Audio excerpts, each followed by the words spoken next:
And welcome to Just a Conversation. Is right.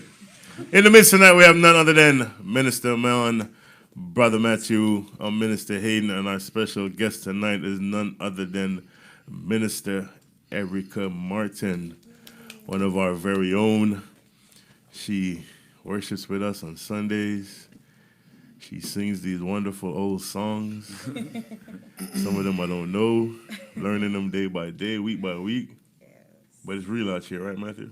No, I say it's blessed out here. Oh, wow, he changed it. We're switching it up. This is blessed. 2020, we're starting with blessings. It's blessed out here. No matter how crazy it gets out here, it's blessed out here. It's blessed out here this Tuesday. Yeah. All right, my man done changed up the words on me. I like that. It's blessed out here. But yeah, don't forget to hop over to our YouTube page, which is Just a Conversation. Don't forget to subscribe. Also, don't forget to like. And don't forget to share this program out when you're coming in. But yeah, in this life, wonderful life that we live, you know, I used to always hear a saying where they say that you only live once, but I never believed that statement. You live every day, you only die once, you know, and that's you die every day. You close your eyes. You die every day, you close your eyes. God give that a blessing that you open the eyes to see another day. Prove that. I'm lost. There's a lot of people who go to sleep, don't wake up. You pretty much die every day, and then God say, you know what? I'm gonna give you another chance. That's how I look at it. At least my opinion. Okay. Yeah. But yeah, you know, to me, like, you only die once, but you live every day. That's my perspective. Okay. So to me, it's like, you know, you have to make the best of your life. And, you know, part of making the best of your life, sometimes you have to fight for some stuff. You got to fight for, you know, different scenarios in different people's life. They have things which is worth fighting for. When David went down to face Goliath, you know, to him, it was just, you know, he saw somebody that disrespected his God. And he's like, yo, you guys going to sit there and let him talk about your God like that? He's like, yo, let's deal with this. Let's, you know, he was ready to fight, you know, so he was fighting for his God, you know, but a lot of us fight for fight for different things, whether it be fighting for your marriage, whether it be fighting for your kids, you know, just pretty much. And some people just fight to live. You know, me and Minister Amon was talking over the weekend, and we were like, listen, like, you know, like, the people that you see on, like, the side of the road, like the homeless folks, you know, they don't have to worry about nothing, really. You know, they just get up, go out there, they panhandle, buy their beer, and they're good, and they're happy. You know, where we're on the other hand, we got to deal with the hustle and bustle of life and running and doing this and taking care of the kids, and you got this bill and that bill due, and, you know, they don't have to worry about that. So, you know, it's pretty much what are you fighting for. So, Matthew. Am I fighting for? What's the topic? That's pretty much it. That's it? Like, what are you fighting for? It's like... I'm going to get you some days, bro. It's crazy out here, man. No, it's crazy out here. I was waiting for it. I knew it was going to come. Just know it's crazy, but we walking in blessings. My question, though, is like, what you fighting for? Me? Yeah. Oh, okay. We're going to start it right off with a guess. Like, well, in my life, I've fought for a lot of things. You know, even coming here, I was thinking about David in 1 Samuel, I think it was 30. You know, when he came back from Ziklag. And, you know, when he came back, he realized that his kids, his wife, and all the things that he had were taken away. And, you know, coming back and seeing all of that, you would have thought that, you know, coming back to your family, you know, you would have been welcomed and so forth, but coming back and seeing that you've lost everything. And there were many people that were against him. You know, the Bible said that they were going to stone him. And there are times, you know, before your fight, you're going to lose a lot of people. The people that you thought that, you know, would stand up for you and, you know, would be there to encourage you. Definitely. And David looked in himself and said, am I going to fight for this? Or am I just going to let it go? And, you know, I love even our topic for Gathering Eagles, about eagles, you know, and the meaning of an eagle. And I love it that eagles, they soar above their, you know, the temptation and the struggles and the things that we go through at life, we must take that mentality as an eagle, as David did. Definitely. Because, you know, eagles, they could, when a storm comes or when fight comes, you know, they can say, all right, I'm going to give up, but they fly above the storm. And David kept that mentality, and he encouraged himself. He encouraged himself that I'm not going to just settle for losing. I'm not going to just settle for the enemy taking taking things from me. I'm going to fight for it. And as Christian, we have to have that mentality that, you know, we can't just sit back and just take things like that. You know, we have to fight for, you have to fight back. And it was even the other day I was reading something about Muhammad Ali, and it was talking about, you know, as a little child, somebody had stolen his bike, and he reported it to the police. And he said that he wanted to fight the thief that stole it. And the policeman responded to him and said, you first have to learn how to fight. And as Christians, we don't want to fight. Most of us don't want to fight, you know. And it's through fighting you get courage to go on. You may be scarred. You're going to get scarred. You're going to get bruised. You're going to get broken. But after that fighting, you're going to get stronger. You know, it's what you go through that makes you who you are. And for me personally, I fought a lot in life. To be the person that I am right now, if I didn't go through all the tests and the trials, I'm not going to say that they were easy. There's sometimes I was in the ring and I was got knocked out. Bro, I got knocked out, you know, ready to, you know, hold my hand up and give up, but God would not allow it. The songwriter said, I almost gave up. I felt like I couldn't go on, but God wouldn't allow me to let go, wouldn't allow me to give up in the ring. Because there are times when he would fight for me, or he would give me the courage to fight. So, you know, with all this being said, God will give us the courage to fight back. But in order to get to our end goal, we have to have that mentality as like an eagle, not to give up, but to soar higher. And sometimes, you know, eagles, they fly above the storm, but sometimes they come into the storm to kind of get that strength. Because there's sometimes you have to be in the storm to get the strength. The songwriter says, in the valley, he restoreth my soul. So if you think you're going to always be above the storm, it's not going to always be like that. Sometimes you need to be in the heat of the storm, you need to be in the eye of the storm to get that push to go high. Because trust me, when you come out of that storm, you're going to soar higher than you went into that storm. Some people don't, though. Sometimes some people don't know, and if you're not willing to fight, if you're not willing to go through your tests, then you won't know. You know, if you're not willing to get those scars, and if you're not willing, and even because, you know, Black History Month and so forth, and I was reading up on our heritage, and our African ancestors, they wear certain facial scars. And those facial scars signifies different things, that you are a warrior, you're a man of valor, and so forth. And they wear those scars outside because they're not ashamed of it. And there are sometimes we're walking out with scars, you know, ashamed of what we've gone through, you know. And I was once like that. I was once kind of ashamed of what I've been through and stuff. But when you can put your scars outside and not be ashamed, and can share something with someone and tell them that I have overcome that battle that I was battling with, it speaks volume to me when I can share what I've been through, the fight that I've been through with others. So, you know, Some people go through, you know, a battle, you know, and I don't think they learn nothing. No. And then they it's like they go through it again and they still don't learn. And they keep wondering, why am I in, you know, this cycle? Why am I keep going through this? You know, and I personally believe like any battle you go through is for you to understand that you're not supposed to go down that road again. Exactly. But a lot of people just tend to go down that road over and over and over and over and over again. I remember I saw a post one time where this lady was like, man, Lord, I'm tired of this guy, da-da-da-da-da, he's just a headache, he's a heartache, he's this and that, you know, whatever. And the Lord responded to her like, every time I lock him up, you go and get him. So obviously you're not learning. But what's something that you fought, that you went through, that you came out where you say, listen, that's not going to happen to me again? Can you come closer? It's like,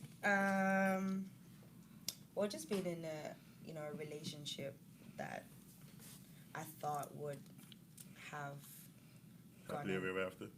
Yeah, that would have been my happily ever after. I think that was it. And you know when your expectations are so high, and then when it doesn't Typical go, women.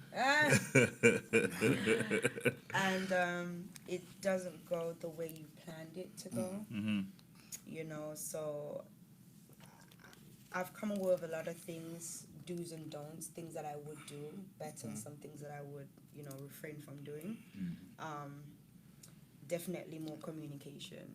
CRAP. That's important. Communication. Communication resolve all problems. A lot more communication, I would say. I Definitely. think a lot of relationships, CRAP, that's exactly what it is. But I think a lot of folks, even in like our relationship as like, you know, church families, church friends, we don't communicate. No. You know, and I think that's the reason why a lot of people fall out. A lot of people have issue, Right. you know, because of communication. And relationship is a big thing. If you don't communicate, it just Right. you feel like you're fighting against each other, Right. you know. And as a lady, you know, as a woman, you know, is that stopping you from loving again, or do you have that wall up almost to heaven like everybody? I did. I did, definitely. Because I'm the type of person, when you hurt me, I just put up a wall because I'm protecting my heart and protecting myself.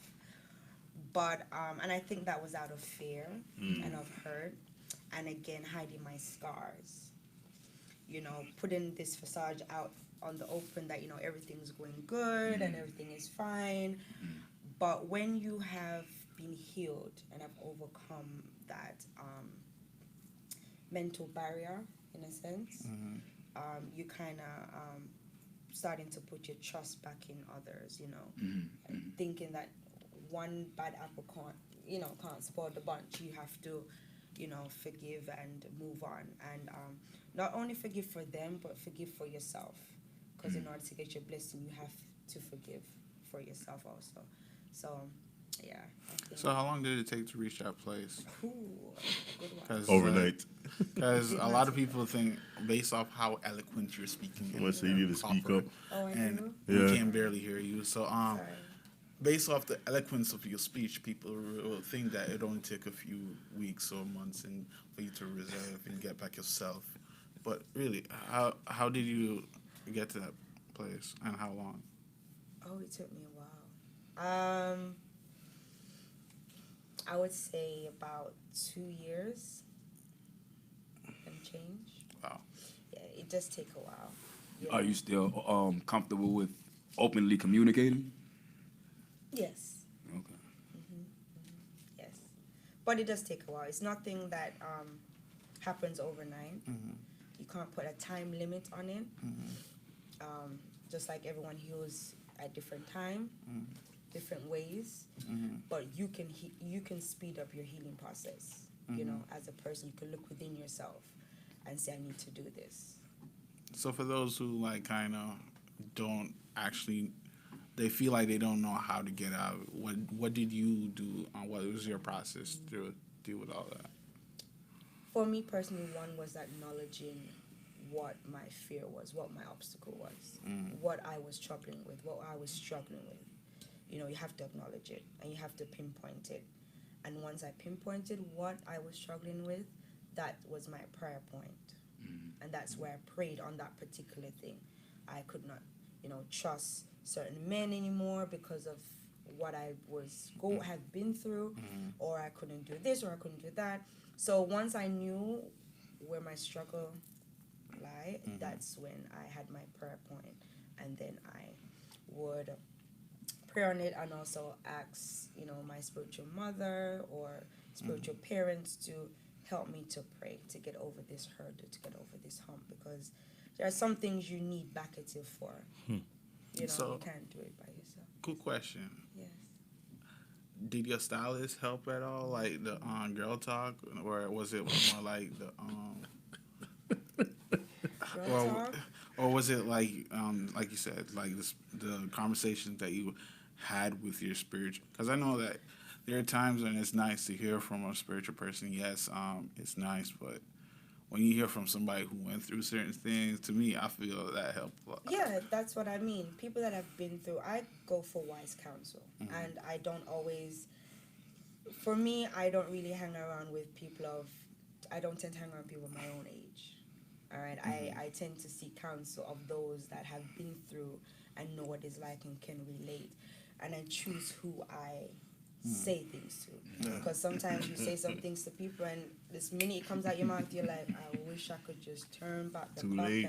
and and they make you feel even worse than you were before. And the things that they would say, the negative words that come out of their mouth, it just makes you feel worse. So because of that, I'm very careful in who I speak to and what I say to people. So did you like pray about it to find out who was the best to talk to about it, or was it like you just felt like, oh, this person might be right? Yeah, Gut. and again, it's all about building trust with people. At some point, your spirit can sense who you can speak to, who you can be a confidant, who you can really talk to.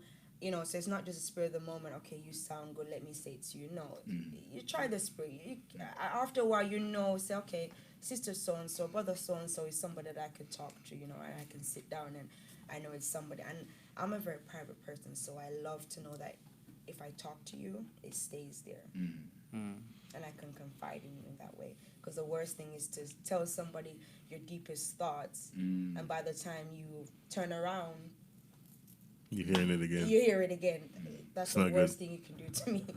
Especially when you know it's somebody that is very quiet and in themselves and never abuse a person's trust. When somebody comes to talk to you, This is a trust guy over here. I have a question for everybody on the panel. Right. Okay. So, when we were created, right? We're just created like God knew us when we were first created. Now, when we've been hurt, we go through certain things. We start putting on masks. We start developing layers, pretty much like an onion. Now, I've always heard people say that, listen, like, oh, I got hurt by this person, so like I put that wall up. Why do we put a wall up? Because God did not give us a heart for us to put like Omarion sung that song. I have an ice box where my heart used to be. He doesn't want our heart to be an ice box because the same. You were saying? Yeah, the same heart that He has given unto us is the same heart you're going to use to love somebody else that's going to come, that's going to be better, than what you had. But being the fact that you throw that wall up, I think sometimes we turn people away, and our demeanor, our attitude, the way we act, the way we treat folks is all like coming from a place of hurt, and to me, like, I don't think God created us to do that. So why is it that as human beings we do that? We always say we're protecting ourselves. To me, you could be damaging yourself too, because I mean, like I was a person that would never talk. I never used to talk, like, and I used to like go through some stuff. I used to sit there and I used to like look at it, and as a man, we analyze stuff, and then after that we react. And when we start analyzing it, we come to the reaction time. That reaction time is going to be something serious, right, Minister Man? Like, it's going to be something serious.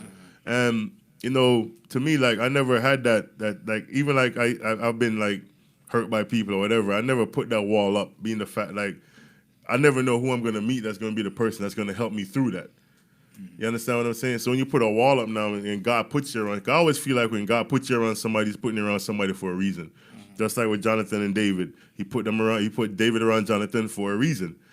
So you could have that wall up. You could have that hurt inside of you, and then somebody comes towards you, and you're like, yeah, no, I can't deal with that. I don't want to deal with you. You know what I mean? And you could actually be pushing away something good that God sent to you. So my question is that, do you think that we should put that wall up, or do you think that we should like eliminate that wall and just learn to like, look at who's God putting in our circle? I'm gonna be honest. I don't think the wall is necessary, but it's like, You just don't trust.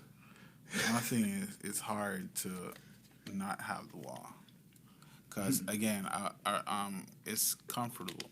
It's something that you used to, so it's like it's one of the hardest. Anything that you think is comfortable, Yeah, it's not comfortable. It's not, and usually it's only. It takes there to energy for you to put that wall up. Exactly, but once you it's put not it up comfortable. there, when you have your protection, you feel like you're comfortable, like everything is all right, and not realizing that you're stunting your own path. It's like you legit creating your own barrier to stop yourself from going forward. It's like I've gone through it and has stopped a lot of financial blessings that could have come my way because of this weird paranoia. This person can't be trusted, not knowing that he might not be trusted, but you can still use. You know what? Let me not go that far. But they're there for your blessing.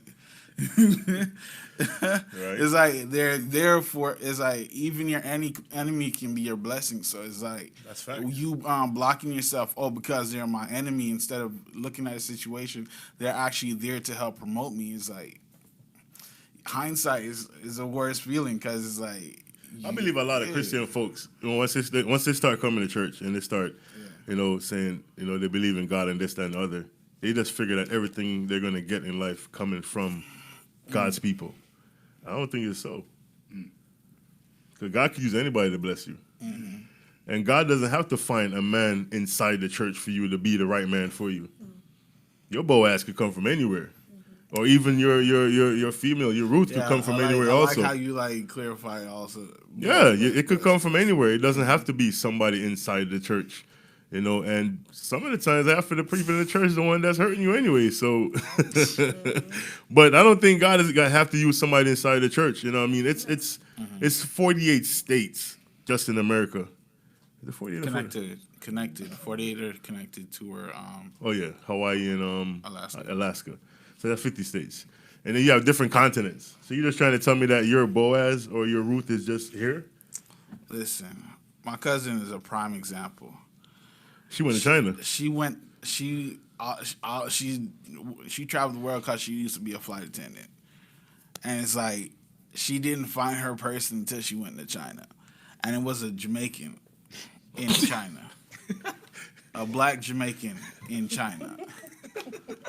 It's like, really? It's like, there's a lot of black Jamaicans in America. But why in China? That's what I'm trying to say. Like Jamaica is like, really? You got to go all the way there? I don't think everything that God has for you is just surrounded, around church folks. And we have to get that mentality, like the wall thing, when you have a wall, that means you still have trust issues. If you have a wall up, you don't want to love. You don't want to love again. You might be telling yourself like, yeah, I want to love again, but technically, no, you don't. Because if you still have that wall up, how are you going to love with a wall up? And I believe that we all go through things for a reason, right? And I can't relate to you unless I have been to that place where I have had a wall up. When we all go through things, it's not just for us, it's for others. So having a wall up, it's not, I wouldn't say it's from a negative perspective, because even with the wall up, God is working on you, in a sense. He can be working on you, all right? Because he was working on me. And how you know that my wall has come down is because I feel liberal to talk and to face my giants and to face things that I would once hide behind the wall. And, I've gone from that. And I can relate to somebody else and say, I know how you feel. And I know what you've been through. And I cannot relate to somebody if I've never been in that position. So walls is how you look at it. People do it out of fear and, insecurity and so forth. But I'm not going to say all the time it's good to, build a wall up and stuff. But God does things for a reason and in his own time. And he has his purpose behind it. And, I know that I can personally relate to people in certain ways because I have been through it. I've felt it. I know what it is like. And you may cannot relate to it, but you have your own purpose. You have your own steps that are ordered by the Lord. So walls are for different, people build walls to either keep things in or to keep things out. And when the Lord is ready for you to break down those walls, you will know. And it's for somebody to relate to you. You can relate back to them. Okay. You got to fight to bring that wall down. Amen. You have to fight to bring that wall down. And I'm not talking about you. I'm talking about the person that's coming towards you. They got to fight to bring that wall down. Well, like you say, even to keep the wall up or to put the wall up, it takes energy. It does. It does. So, but not to cut you, but like, say for instance, you could tell when somebody has a wall up too, and you could tell when somebody is not really. When you put walls up, to me, you're not fighting for yourself as an individual, because the moment you put that wall up, you stop living life. Because if I come to you and say, all right, Miss Erica, let's go hang out. You're gonna be like, nah, I'm straight.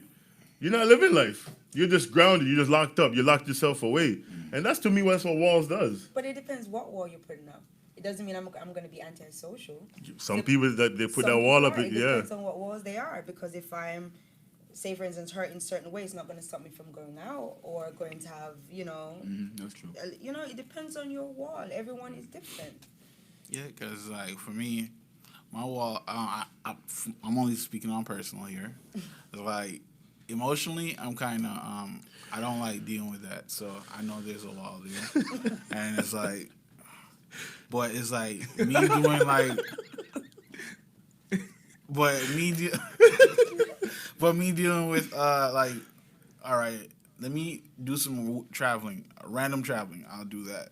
Me doing like, oh, let's try pursuing something with other people. Like, all right, let's do it. But when it comes to like me, sometimes pursuing my own goals by myself I get kind of nervous. It's not a wall, but it's like some bricks. And it's like some bricks are there, and it's like I'm still trying to knock them at down. the wall yet. Yeah, He just got bricks. Hey, we have sometimes Bricks on when it bricks comes on bricks. when it comes to our personal. Why do you think so many people are so afraid become entrepreneurs? They have bricks. It's like some of them have some walls and some mountains. Some just have some bricks. But you got to fight through those bricks, though.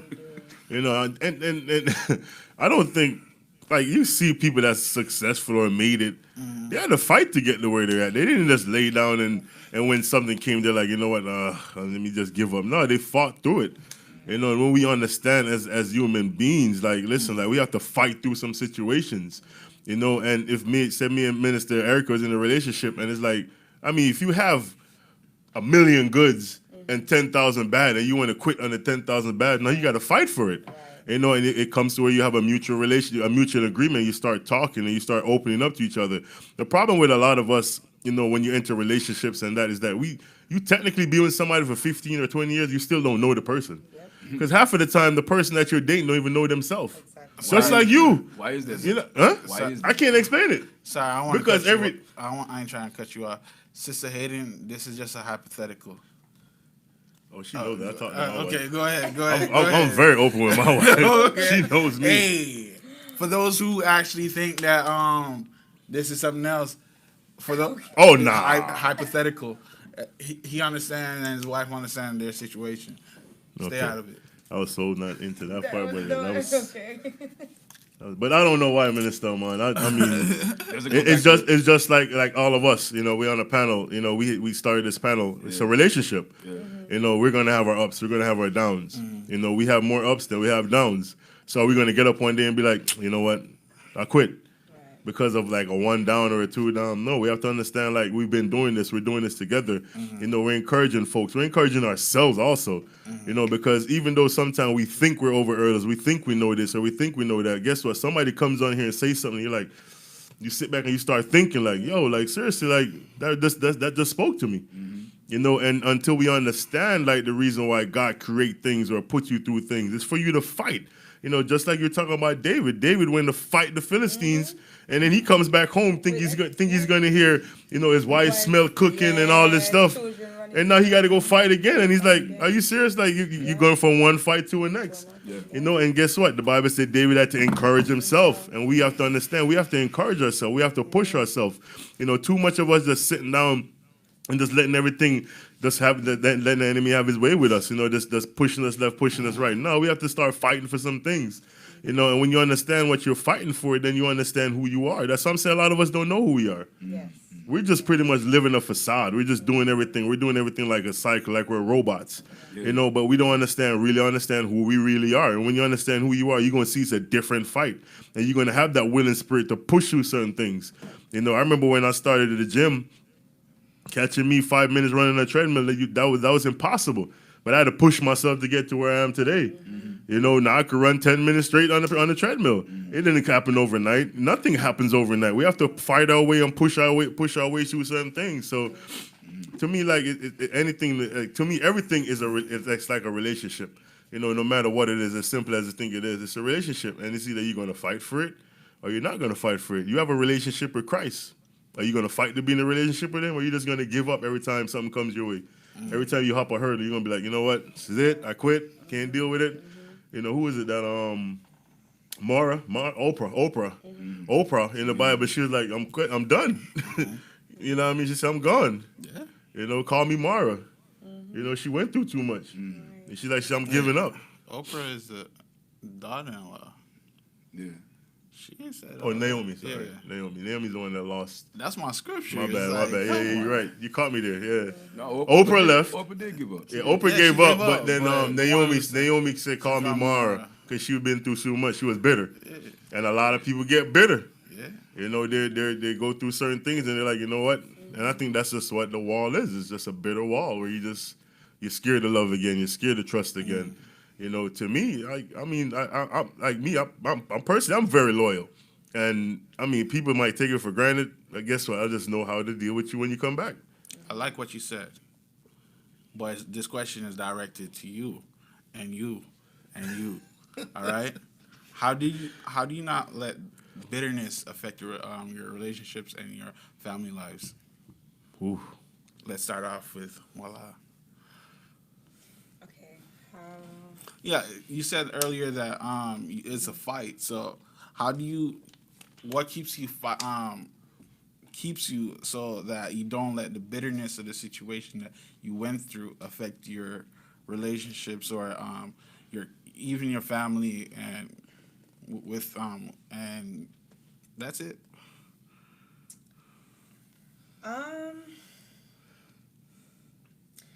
Thing is, what I know what God has in store for me, I can't allow anything to Hinder it. hinder it from what I want the Lord to bless me with. So I try not to let the bitterness of that's what you mean of my past and so forth to kind of hinder what is to come or hinder my relationship with others and so forth, because it's my expectancy of God, what I really look at it as. And in life, as you guys were talking, I remember back in London, I was in this track race and they put me in hurdles. You can't go in hurdles with short legs. Like, you need to be able to, run and jump. And like I was in the race and in the heat and stuff like that. And next minute I look, I was coming second to last. Wow. But I didn't give up. I was pushing because I saw the end result. I just wanted to, reach the mark. I just wanted to go over the line. And because I saw what was ahead, I couldn't afford to let the hurdles or my height or whatever it was to deter me from finishing. All I wanted to know is that I finished the race. Whether I came first, second, third, or last, but just that I finished the race. And in order for us to get our blessing from God, it's all about us finishing the course, finishing the race, not allowing, the hurdles or the test of life or the negativity or the bitterness that will come with it. Let us be like ducks, where we just make things just wash off us. When the negativity comes, just flash it off and wash it off, and don't let it, penetrate into your system to prevent you from receiving what God has for us. Because many a times we're our own enemies and we stop ourselves because we're allowing things to fester into our bodies, So for me personally, I don't allow, and I try my best not to allow, because we're all humans, So I will say it again, I will try my best not to allow negativity or the bitterness from others or from my past to hinder me from what God has in store for me, because He has great things in store for me, and I expect great things from God. The Bible said, whatever you ask in prayer believing, you shall receive it. If you believe small from God, that is exactly what you're going to get, small. If you believe big from God, that's exactly what you're going to get. So that is what I will not allow, those bitterness to hinder my relationship with others present and in the future, because I can't afford to miss my blessing and what God has for me. So I've learned to pull down those walls, to move those negativity, and those bitterness and the hurt that I have, once endured, and to let it go so that I can receive from God. Just like when you go on an airplane and your baggage is over full, they're gonna take out some of the heavy weight, take out some of the things, because we have to release some of those stuff in order to board that flight. You can't go with it overweight, you know. So there are times in spiritually and physically we have to let go. I know Fantasia sang this song, which I love. Sometimes you have to lose to win again. Oh, I And thought you were love going to that sing song. real quick, but it's like, it's crazy. You thought I was gonna sing it? Okay. I didn't hear. You said Minister Mom been quiet all night, man. Yeah, it's like we don't like how it's Mr. Chatters is like all quiet and stuff. Like Well, what? I'm just chilling right now, letting y'all do your thing. But I mean, to answer the question, Yeah. like you can't just be bitter, even when bitter things come to you, because you got to realize that you're a blessing to other people.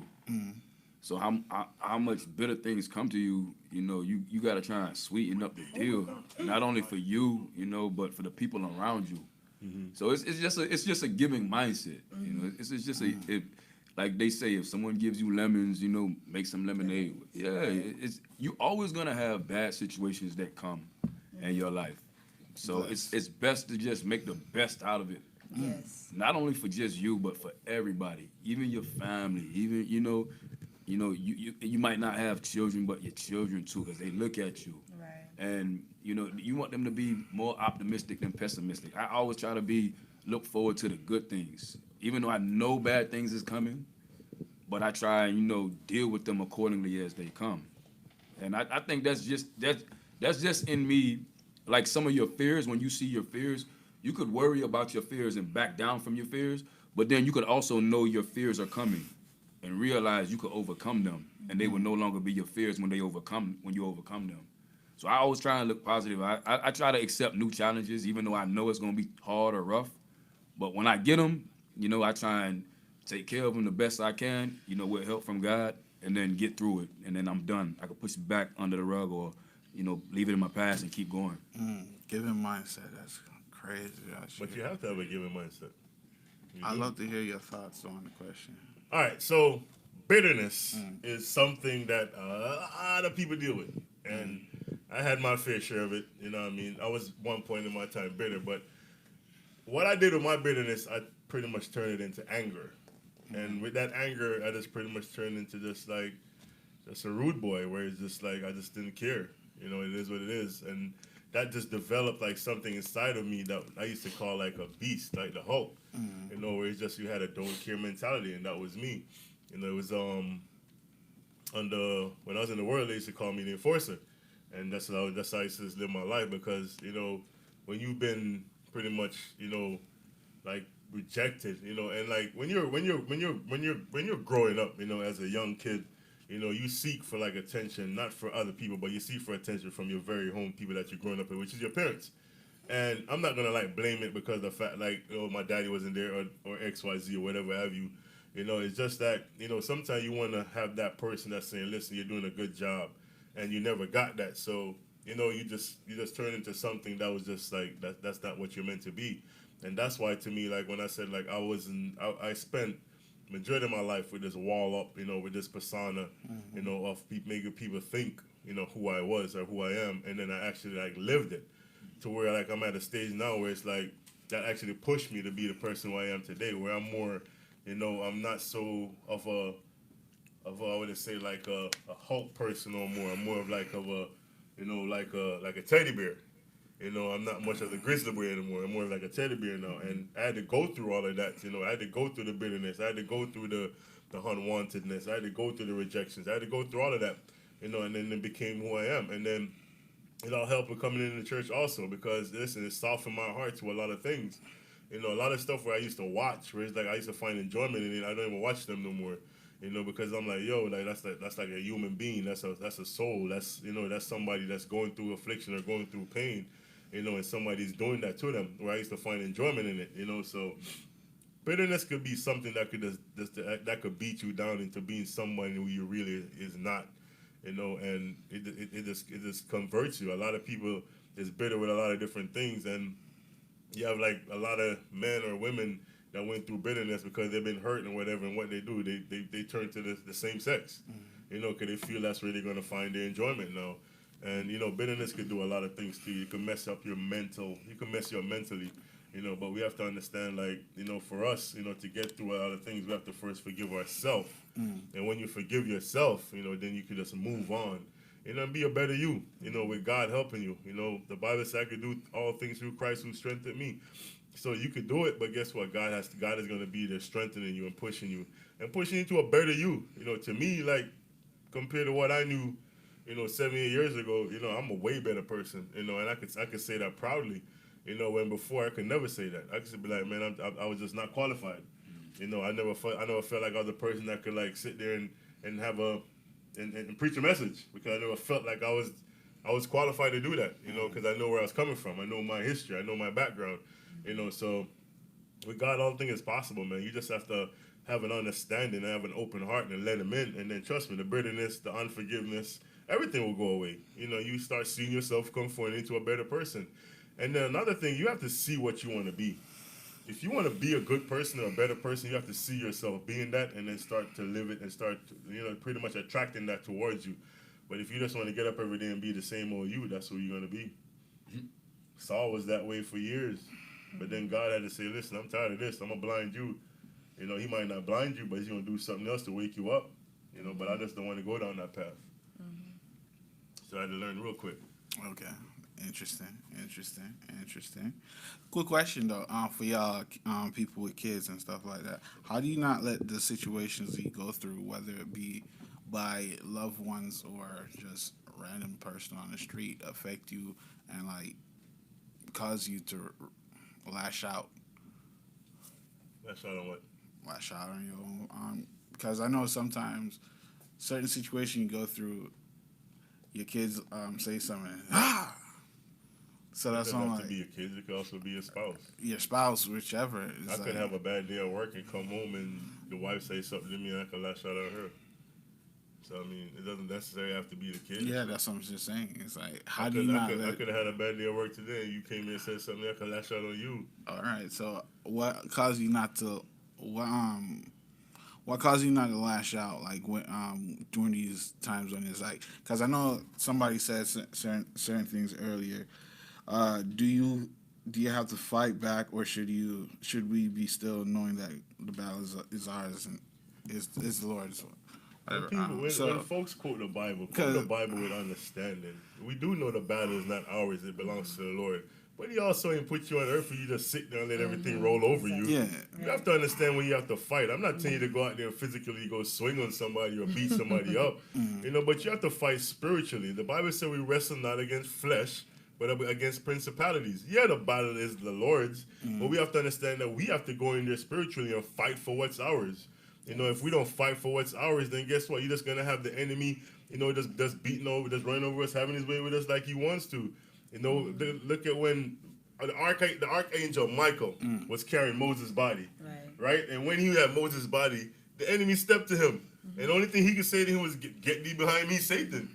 You know, so, and then guess what? God fight that battle. Yeah. So you're going to sit there and be quiet and don't say nothing, then guess what? You just don't fight back, and then you learn. We do know the battle is the Lord, but you have to put your work in. Faith without works is dead. So when you start quoting the Bible and using the Bible, let's use it with understanding and meaning that, yeah, the battle is the Lord, but guess what? He said, if you have not, because you ask not. So that's the Bible also. So don't just sit there and just lay down there and just play dead, you know, and have the enemy have his way with you. You know, you have to get out there. You have to pray. You have to fast. Some situations, you're going to have to put the work in, you know, and say, listen, Lord, I do need you to deal with this, but I'm going to put my works in behind it, you know, and push, pray, fight. Fight back. You know, fight for what you want, you know, and the Lord will give you an answer. And then that's the best thing about when, you know, you get into prayer or get into fasting whenever you want the Lord to deal with a situation, because when you get that quiet time, when you're spending that time with him, then he's going to talk to you and you're going to understand. Just like David. David found himself by himself. A lot of people didn't see when his head fell. He probably was depressed. He probably was discouraged. But then the Bible says, guess what? David encouraged himself in the Lord. Yes. And then the Lord said, listen, pursue. Yeah, so you have to encourage yourself first in the Lord. And guess what? The Lord will give you an answer and let you know what you have to do. So, well, I think sometimes it's a fine line, like what you're talking about, because sometimes we want to raise up in our carnal mind, and we want to handle things as the flesh would dictate us to, and all of us fight that. All of us suppress it in some ways, or we let it go in some ways, and we let the flesh fight for us. But it's a good thing when, you know, the word of God or the spirit of God or, you know, someone could speak and Right. calm that flesh down and subdue that flesh down in you. And just like you say, other than like speaking, you know, in that spirit or that conviction, subduing that flesh, then we'll just blow it and we'll fight our own battles. Exactly. And that's the same thing what we talking about, like building our own walls. You know, we'll do it.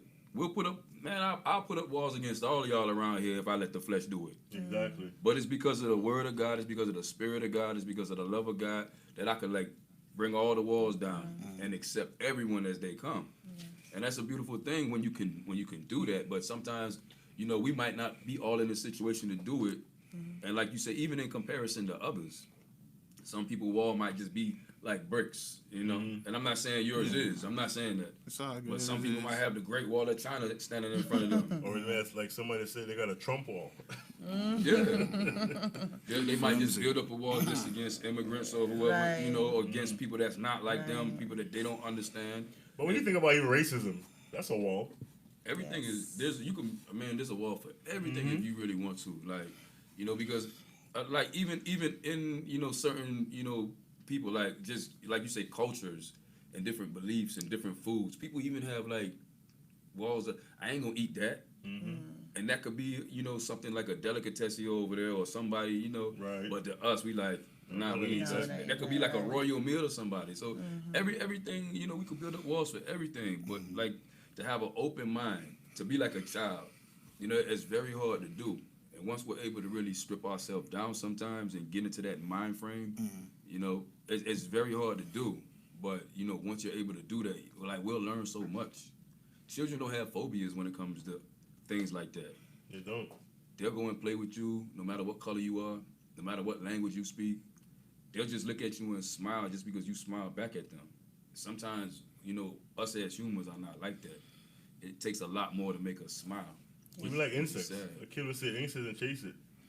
Where when you get as an adult, you have say any insect, fear. you're like, yo, Yeah, get away. right, yeah. Some people are afraid of lizards. You know, so yeah, it's that's different things. You know, it's different phobias. You know, but we have to understand, like, man, we got to kill some of that phobia and just start to live again, start to love again. Yes. You know, when you're at a certain stage, you know, in your life and you're living your life, and God is the head of your life, God is not gonna put nobody around you to hurt you. As soon as that person get around you, God's gonna tell you. The Holy Spirit gonna say, "Listen, get away from that man, get away from that lady." You know, but it's up to us to listen and not let our flesh speak for us. Yes. And that's what Minister Amon just said. If you had a fleshly mind, guess what? You put him on wall with everybody. You're not going to know. You never, yeah. Like I was telling Brother Matthew, like even with Saul, when he kept on trying to kill David, his flesh wanted to kill David because I want to give the king to Jonathan. But, you know, the spirit was like, don't do it. He could have killed David a couple of times, and his life was in danger from trying to kill David. But because he listened to his flesh, he constantly pursued David and constantly almost died. So it was just he was letting his flesh rule at that point. He was letting his flesh dictate for him what he wanted to do instead of the spirit of God. And that's kind of like what you said, pride. That's what led him to not being able to listen to the voice of God. Destroy all the Amalekites. Let me give you the best of them for offering, and then I can keep the rest. I'm listening to the people saying, let's keep the best of it. Give God the best, and then keep the rest. And that's what destroyed him at the end of the day. It was too much flesh around him he was listening to. Yep. And he missed the spirit of God. The biggest flesh that I think killed Saul is when they said, Saul has killed but thousands, but David has hard killed tens of thousands. I think that one hit him hard right there. Well, he said that I might as well give my kingdom away to the man now. So he knew the kingdom was lost in the hearts of the people. He knew the kingdom was given away. They knew that he wasn't fit to be king. So if he wasn't fit to be king, then Jonathan wasn't fit to be king. And David was fit to be king. Right. So he knew at that time. And he tried to fight for it, but it was a different fight. He was fighting. Because the Lord was on David's side. Because listen, the Lord said, I found a man of my own heart. And once God said you got his heart, boy, you're a special being. Yeah, he was lost after It's that. crazy, actually. He was very lost. Yeah. Yeah. And the more he tried to fight his own battle and put his own wall up, the more and more he sunk. But I think the thing that, personally, I believe that something that really killed Saul as a man was that you're pursuing this man, and then when David had him in the cave, David rent his garment and like, listen, like, look, I could have killed you, but I'm not gonna do it. Yeah. And I think that kind of like probably like, yo, like that to me as a man, that would have woke me up like, this man is like real, but he didn't. I kind of think it was like the Lord speaking to him, saying like, look, man, I could kill you, Saul, because you've been rebellious and disobedient, but I'm gonna let you take yourself out. That's what he did. And the more and more you rebel against me, the more and more you're gonna kill yourself. Yeah. And even the same people that he refused and rebelled against to kill, that's the same ones that killed him, the Amalekites. Yep. It's the same one that killed him in the end. So he didn't listen to God, he rebelled, and the rebellion got him killed. So sometimes when the Lord say kill all the Amalekites, you got to kill the things around you. Yes. But as human beings, we always want to spare what we want and leave what we want. That's it. You know, and because we have this the love of the thing around us, and we want to hold on to it, and we understand that the same thing that you're holding on to is the same thing that's going to kill you. Until we realize it, and then guess what? We realize when it's too late. It's too late, Matthew. Yeah. It's real out here. It's blessed out here. It's blessed out here. Wow, I love that one. I'm gonna start using that. But it's blessed out here. But yeah, you know, it's been awesome. It's been real. Is time ready? Yeah, this time. Wow, crazy. Time flies when you're having fun. Yeah. I had another question, but Go ahead, hurry up. well, the question is pretty much you said something earlier that you felt lost, and you also said something about it took you 2 years to get clear, reach a point where you accept and you're willing to forgive. But the question I wanted to ask was pretty much, what was your what kept you through all that? Because during that situation, feeling lost and like going through all that pain, I know the beginning stages were the roughest. So like during the hardest situation where you pretty much have tunnel vision or even everything is just foggy, how did you get through that situation? I got through a lot of prayer. I would say that was one of my key points was prayer. And also the motivation of my daughter, knowing that somebody else is relying on you to be strong. And for that point, I can't let her down.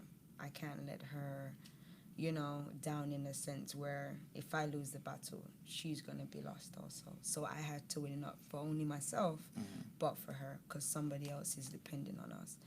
And that's just like God, he can't afford for us.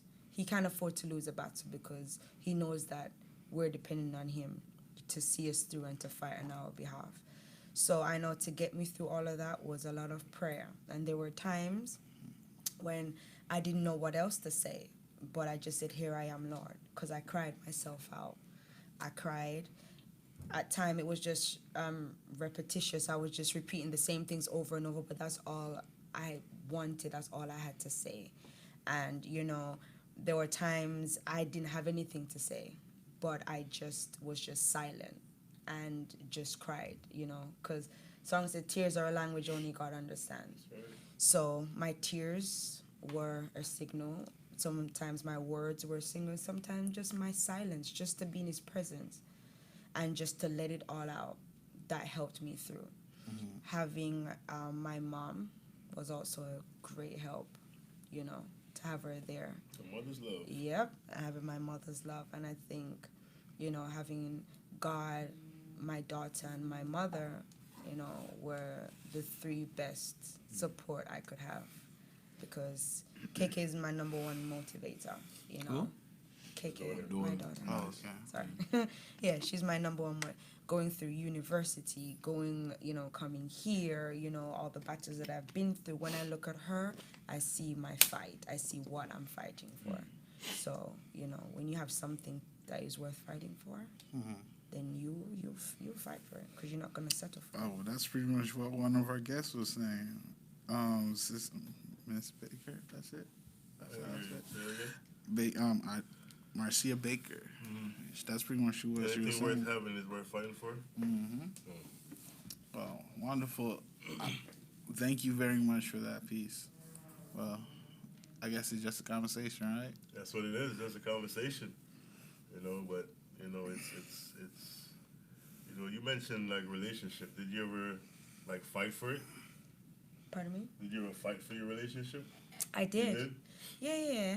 I fought for it. I'm not one to just give up so easy. Right. Oh yeah, I'll fight for it. But you both have to be willing to fight. Yeah. One person's fighting, If one person's chilling, it ain't gonna work. It's not gonna work. But yeah, one thing I will not give up without a good fight. But there are times people come in your life for a season. Once their season is over, you just have to move on. I feel so sorry for your wife, bro. What happened? What did you This say? dude over here. I don't feel like I should fight, so if the situation ain't going right, let God have that. Whose spirit he has? That one sound like apostle. You don't know. Wow. Hey, I'll give you chances if you keep on doing the same thing and I talk to you clearly about it. Well, yeah, we'll see. Let God have this. You said Genesis? No, I said chances. Oh, chances. I heard Genesis. I thought I said Genesis. That's when he lost me. I'm like, did you just say Genesis? Like, In other words, I'm a guy who give you the longest stick possible, but if I keep on trying to give you the longest rope to keep hanging yourself. Yeah, so that's it. Well, that's not good. So it's like I will warn you multiple times about try to fix this. Let's try to come together. But I'm not gonna fight for nothing. If you ain't listen after a certain time, it's like, all right. Enough is enough. Yeah. I'm done. Yeah. I've All right, always man. been that way. Yeah, So we it's know like, that. Remember that one we had with love, trust? This man was stuck on trust the whole night. Like, if I don't trust you, I ain't messing with you. He kept it real, and he did not fall. No matter what we talked about, he said, it's all about trusting me. Man, I can love you and not trust you. I'm like, yeah, facts. It's like I love a lot of people right now, but I can't trust them with a dollar. all right, it's been awesome. It's been real. Man, Minister Man, final thought. Yeah, I just think that we all have remnants of where we came from and who we are, but to steadily, continuously transform into a better version of what we used to be, so that we could fight a better fight than we used to fight. It's worth it. Once we, decide, what fights used to oppress us and what fights we couldn't stand for, and what fights we can master and overcome now. Mm-hmm. And I think that's just, the transformation just came from the blood of Jesus. And I think that's what all of us have to try and keep our mind, continuous on, is the renewal of our mind because of that blood that, he shed for us. And that's the only way we're gonna be able to bring down certain walls. Without that blood, without that renewing of your mind, you're going to have certain fortresses and walls up around your mind that you're never going to bring down. So we just have to just stay constant of what walls we have up in our lives and what walls need to come down so that we can go forward. Brother Matthew. All right. So my final thoughts for tonight is pretty much take it a brick at a time, man.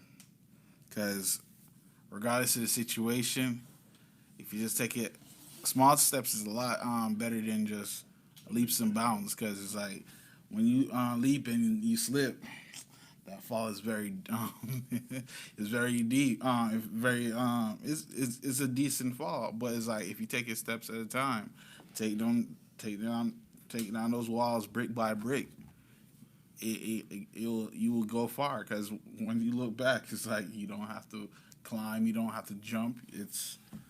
You just walk straight through the situation. And it's like, I respect you guys for fighting, but I feel like if I don't first work on myself, it's like regardless of what kind of relationship I'm with a person, there's no point fighting for it, because I'm still going through my personal situations, and I need to first I have to work on myself. So it's like, God, I need your guidance. You provided means outside the church where I can get help, and inside the church where I can get help. I'm gonna use those means. God didn't just say, "Oh, you gotta be spiritual minded."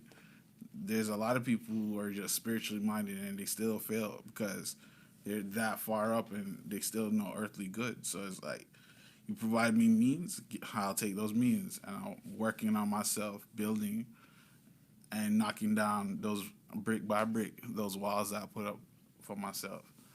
Miss Erica, final thoughts? Final thoughts are that everyone has walls, no matter how big or small they are.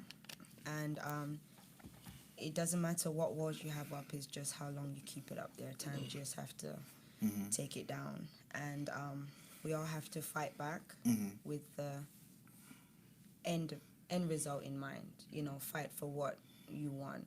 And don't give up, and knowing that nothing is easy. You're going to have to fight for it. Just as Job said, when he hath tried me, I shall come forth as pure gold. So know that when you fight, you're fighting for the end result. And, you know, just continue to pray and just put God first and know that everything will come once you have that mindset and determination to fight for it. Okay. You agreed. I hear your point. That's what I was. Yeah, you shocking me lately, man. I'm getting Yeah, nervous. I'm hearing your point. I'm not You hear disagreeing my with point? it. I'm hearing everyone's point. I'm just not disagreeing. All right. My final thought is, just like I'm wearing tonight, rise to the occasion.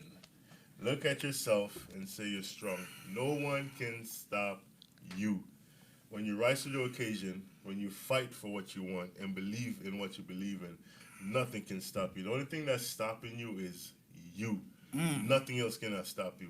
Trust me. Trust me. And if when you have an imagination, and the Lord has given you an imagination, He's giving you an imagination so you can see yourself being a better person, see yourself being a better you, seeing yourself being somewhere better in the future. You know, and to me, you know, I've always lived my life like I'll cut people off in a heartbeat, and it's not like I want to sound like, you know, it's like, oh, it's just one of them things where you just don't care and nothing like that. I just understand like my destiny was not just is not meant. You're just not meant to be with my destiny, you know. So like I said, I'm loyal, you know, but you know I never believe in the wall thing. I just believe in like if you just do something that was just like, especially if I say something to you and you did it again, we're just not meant to gel together. You know, we do believe in positive and negative, and you do need negative to drive positive. You know, but once you have your negative and you're driving my positive, then I'm gonna positively move on to the next thing. I'm gonna positively move on to the next person, or positively move on to the next person that's around me. You know, so to me, like, you know, forget the walls. Remember, like, think about it. You know what I mean? The world, it spins. You know, and it spins because what? Positive and negative. You know, so you need negative to push you positively, you know, to give you the strength to say, listen, you can do it. You know, just like when David encouraged himself, he encouraged himself in the Lord.